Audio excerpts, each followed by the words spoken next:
黑帮技术力量极限的体现，铁华团最强贴身护卫登场，机动战士高达，铁血的奥尔芬斯设定解说。机体型号 STH-05 百炼是由来自木星圈的大型企业集团迪瓦兹所开发的一款量产型机动战士。与加拉尔霍恩的量产机格雷兹相比，该型机体也是装备了一台亚哈反应堆，因此在机动上的性能与格雷兹属于同一水平，而使用的骨架则是由迪瓦兹独立开发制造而来，所以这个骨架也就称为迪瓦兹骨架，这就使得百炼与格雷兹在结构上产生了较大区别。由此可以看出，迪瓦兹虽然表面上是企业联合体之类的组织，但自身已经掌握了很多关于 MS 的技术，能够按照自身的需要独立开发属于自己的 MS。在完成百炼的开发并进行装备了以后，迪瓦兹基本上就成为了跟军阀一样的武装势力，然后以此长期占据着圈外圈这一片区域，而这一片区域也就是加拉尔霍恩掌握的核心以外的地方，因而没有对加拉尔霍恩造成直接的威胁，所以能在灾后世纪中得以长期存在，没有被针对。但是有一点，动力装置亚哈反应堆的制造技术仍只掌握在加拉尔霍恩的手中，所以迪瓦兹 MS 的产量会受到加拉尔霍恩的限制，这就使得百炼这一型机体只生产了44架，而且品控方面的能力有所不足。从第10架开始的百炼，性能和质量较前面生产的9架百炼均有所差距，也因此这9架先生产出来的百炼就被称之为个位数机。从外观上看，在安装了外甲后的百炼看起来要比加拉尔霍恩的格雷兹要厚实了不少，而这就是百炼的一大特点。为了提高防护水平，使用了重装甲，尽可能确保百炼在战斗当中不被直接击毁。毕竟迪瓦兹的产能还不足以撑得起 MS 的消耗，尤其是动力装置亚哈反应堆一旦丢失，这个损失对迪瓦兹来说十分巨大。所以百炼这一型机体在设计时十分看重抗打击能力这一指标，尽可能的提升机体在战场的生存能力，从而避免不被对手直接摧毁。除了机体的防护之外，百炼也十分注重提升机动性能，其主要动力输出就在后背亚哈反应堆位置的2台推进器。该推进器的动力输出十分强劲，而且腿部还是有推进器的喷口，能够用来进一步提升百炼的推力，从而有利于在战斗当中建立优势。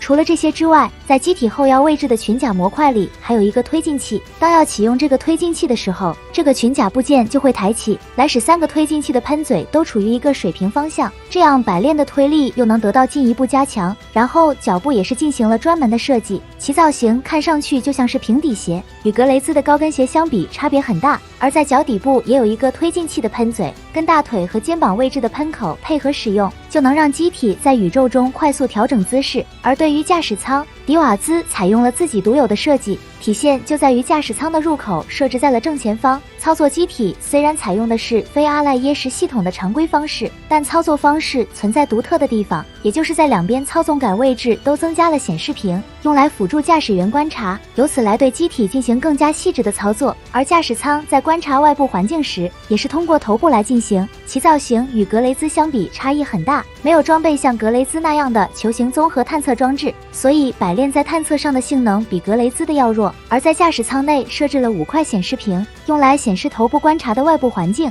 与格雷兹一体化的显示屏相比，百炼的视野要差一些。然后就是关于百炼的武装，首先在近战武器方面配备了 G202 型单刃剑，这把武器虽然看起来像短刀一样，但实际上其体积十分巨大，而且刀刃部分比格雷兹的战斧还要坚硬，破坏力要比格雷兹使用的钝器装备要大出许多，甚至刀把还能当钝器攻击使用，破坏力不比格雷兹的战斧逊色多少。而另一个近战用的装备是型号为 G203 型的指节守卫者全套，这一套装备收纳在机体两侧群甲末端位置，该装备在打击对方的时候会附带电击效果，以此来增加软杀伤能力，这样就可以直接伤及到对方驾驶员，从而使其失去战斗力。必要时，这个全套还能拿来作为盾牌使用。全套所使用的材质与盾牌相差无几，直接挡下对方近战武器的攻击问题不大。而在枪械上的武装，百炼装备了一把100毫米口径的 G201 型步枪炮。这把武器虽然在造型上就跟冲锋枪一样，但攻击方式并不是以连发的形式向对方倾泻子弹，其作用与其他 MS 使用的枪械没有太大差别，都是在远距离的位置来发挥火力支援作用。倒是弹匣的子弹容量较大，一个弹匣可容纳20发子弹，并且在群甲的收纳舱中还有备用的弹匣，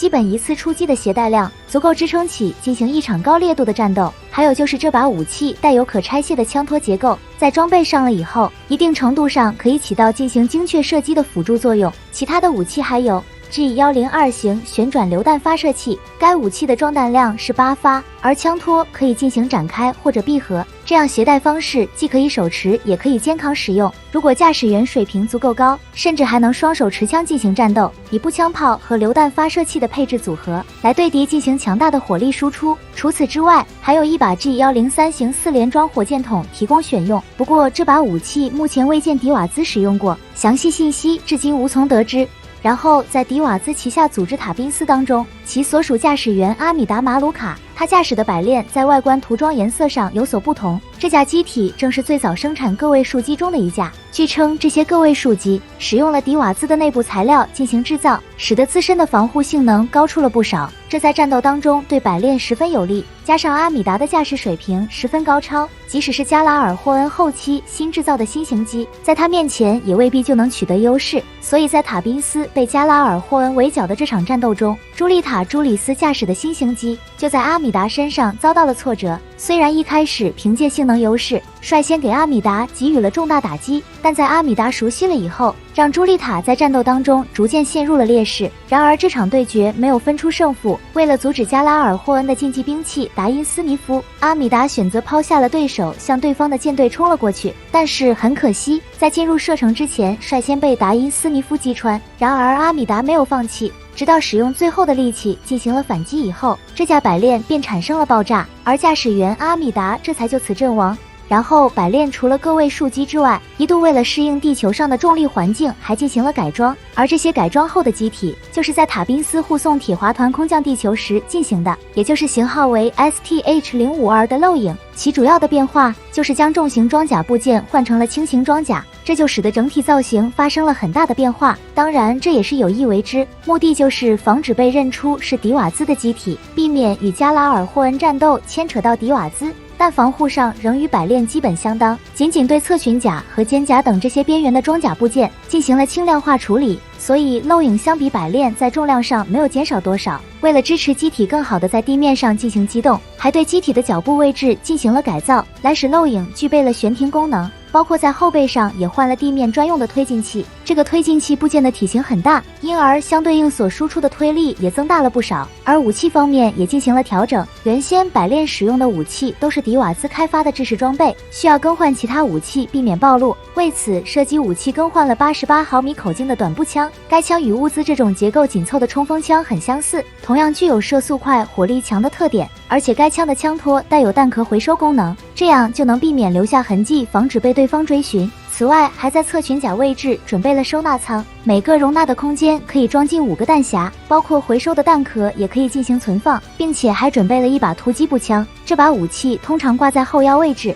使用的弹药跟短步枪一样，而且弹匣也能通用，这样就减少了不同口径弹药带来的麻烦，方便进入地球以后进行补给。该枪的攻击方式分点射和连射2种，连射时射速很高，能对敌发起火力压制的作用。而近战武器则换成了大型棍棒装备，为了方便挥舞增加打击力，这把武器内部进行了镂空并放置了滑块，这样在抡起棍棒时就能利用离心力重重地砸向对方，以十分简单粗暴的方式给予对方重大打击。依靠这些装备，塔宾斯派出的阿吉古鲁明和拉弗塔弗兰克兰德驾驶漏影给予了铁华团很大的帮助，两人初次遇到铁华团就展现出了高超的战斗水平，在降落到地球后与加拉尔霍恩的战斗也是连战连捷，直到在埃德蒙顿郊区的这场战斗中，加拉尔霍恩派出了格雷兹艾因，这才挡住了他们两人和铁华团进攻的气势。虽然已经感觉到了格雷兹艾因并不简单，但在向对方发起了攻击以后，这才发现与对手的实力过于悬殊，